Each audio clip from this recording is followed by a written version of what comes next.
Friends, welcome back to the channel. ನಾನಿವತ್ತು tomato ಹಣ್ಣಿನ ಪಲ್ಯ ಹೇಗೆ ಮಾಡೋದು ಅಂತ ತೋರಿಸ್ಕೊಡ್ತಾ ಇದ್ದೀನಿ. ಮೊದಲಿಗೆ ಒಂದು ಪಾತ್ರೆ ಇಟ್ಕೊಂಡು ಅದಕ್ಕೆ ಸ್ವಲ್ಪ ಎಣ್ಣೆನ ಹಾಕ್ಕೊಂಡಿದ್ದೀನಿ. ನಂತರ ಜೀರಿಗೆ ಹಾಗೆಯೇ ಸಾಸಿವೆ ಹಾಕ್ಕೋಬೇಕು. ನಂತರ ಅದು ಬೆಂದ ನಂತರ ಒಂದು ಸ್ವಲ್ಪ ಬೆಳ್ಳುಳ್ಳಿನ ಹಾಕ್ಕೋಬೇಕು. ಈ ಕಡೆ ಪಕ್ಕದಲ್ಲಿ ಹಸಿಮೆಣಸು, ಈರುಳ್ಳಿ, ಟೊಮೊಟೊ ಹಣ್ಣನ್ನು ಹೆಚ್ಚಿಟ್ಕೊಂಡಿದ್ದೀನಿ. ಎಣ್ಣೆ ಕಾದ ನಂತರ ಹಸಿಮೆಣಸನ್ನು ಹಾಕಿಬಿಟ್ಟು ಬಾಡಿಸ್ಕೋಬೇಕು. ಅದು ಕೂಡ ಬೆಂದ ನಂತರ ಟೊಮೊಟೊ ಹಣ್ಣು ಹಾಗೆ ಆನಿಯನ್ನ ಹಾಕ್ಕೋಬೇಕು. ಮೊದಲಿಗೆ ಆನಿಯನ್ನ ಹಾಕಿ ಸ್ವಲ್ಪ ಫ್ರೈ ಮಾಡ್ಕೋಬೇಕು. ನಂತರ ಹಣ್ಣನ್ನು ಹಾಕ್ಕೋಬೇಕು. ಹಣ್ಣನ್ನು ಬೇಕಾದವರು ಹಾಗೇ ಹಾಕ್ಕೋಬೋದು. ತುಂಬ ಹುಳಿ ಆಗುತ್ತೆ ಅನ್ನೋರು ಒಂದು ಸ್ವಲ್ಪ ನೀರಲ್ಲಿ ವಾಶ್ ಮಾಡಿಬಿಟ್ಟು ಹಾಕ್ಕೋಬೋದು. ನಾನು ಇಲ್ಲಿ ಹುಳಿ ಅಂಶನೆಲ್ಲ ತಗೊಂಡಿದ್ದೀನಿ, ಹಾಗಾಗಿ ತೊಳಿಲಿಲ್ಲ, ಬರೀ ಬೀಜನ ಎಲ್ಲ ಸಪ್ರೇಟ್ ಮಾಡಿದ್ದೆ. ಹಾಗಾಗಿ ಹಣ್ಣನ್ನು ಹಾಗೇ ಹಾಕಿದ್ದೀನಿ. ಹಾಕಿಬಿಟ್ಟು ಒಂದು 5 ನಿಮಿಷ ಹಾಗೆ ಬಿಡಿ, ಎಣ್ಣೆಯಲ್ಲಿ ಫ್ರೈ ಆಗಲಿ.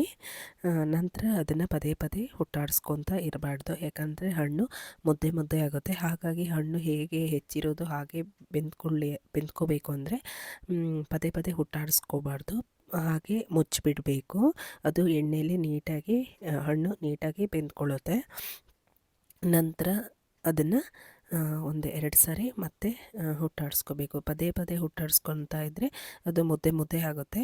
ಹಾಗಾಗಿ ಉಪ್ಪನ್ನು ಹಾಕಿಬಿಟ್ಟು ಒಂದು ಸ್ವಲ್ಪನ ಮತ್ತೆ ಹುಟ್ಟಾಡಿಸ್ಬಿಟ್ಟು ಮುಚ್ಕೋಬೇಕು.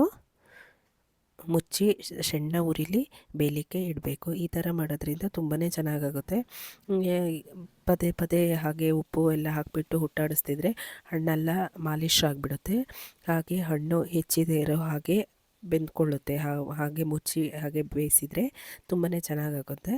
ನಂತರ ಹಣ್ಣು ಎಣ್ಣೆಲೆ ಬೆಂದ್ಕೊಂಡಿರುತ್ತಲ್ಲ, ನಂತರ ಅದಕ್ಕೆ ನೀರು ಹಾಕ್ಕೊಂಡು ಸ್ವಲ್ಪ ರುಚಿಗೆ ತಕ್ಕಷ್ಟು ಬೆಲ್ಲನ ಹಾಕ್ಕೋಬೋದು. ಬೇಡ ಅನ್ನೋರು ಸ್ಕಿಪ್ ಮಾಡ್ಬೋದು.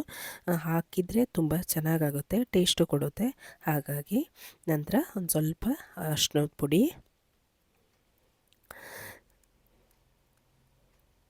ಬೇಕಾದವರು ನಾನು ಮೆಣಸನ್ನು ಹಾಕಿದ್ದೀನಿ. ಖಾರ ಜಾಸ್ತಿ ಬೇಕು ಅನ್ನೋರು ಖಾರದ ಪುಡಿನೂ ಸಹ ಹಾಕ್ಕೋಬೋದು. ನಂತರ ಟೇಸ್ಟಿಗೆ ಅಂತ ಇಲ್ಲಿ 1 ಸ್ಪೂನ್ ಆಗುವಷ್ಟು ಪಲ್ಯದ ಪೌಡ್ರನ್ನ ಆ್ಯಡ್ ಮಾಡ್ತಾ ಇದ್ದೀನಿ. ಈ ಥರ ಮಾಡ್ಕೊಂಡು ನೋಡಿ, ತುಂಬಾ ಚೆನ್ನಾಗಾಗುತ್ತೆ.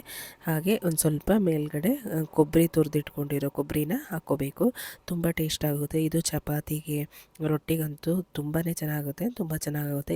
ಈ ಥರ ಒಂದು ಸಲ ಮಾಡಿ ನೋಡಿ, ಕಮೆಂಟಲ್ಲಿ ಹೇಳಿ. ಓಕೆ ಫ್ರೆಂಡ್ಸ್, ಇವತ್ತಿನ ವಿಡಿಯೋ ಇಲ್ಲಿಗೆ ಎಂಡ್ ಮಾಡ್ತಾ ಇದ್ದೀನಿ. ಇಷ್ಟ ಆದರೆ ಶೇರ್ ಮಾಡಿ, ಕಮೆಂಟ್ ಮಾಡಿ, ಲೈಕ್ ಮಾಡಿ. ಹೊಸದಾಗಿ ಯಾರೆಲ್ಲ ನೋಡ್ತಾ ಇದ್ದೀರಾ ಸಬ್ಸ್ಕ್ರೈಬ್ ಮಾಡಿ. Thank you.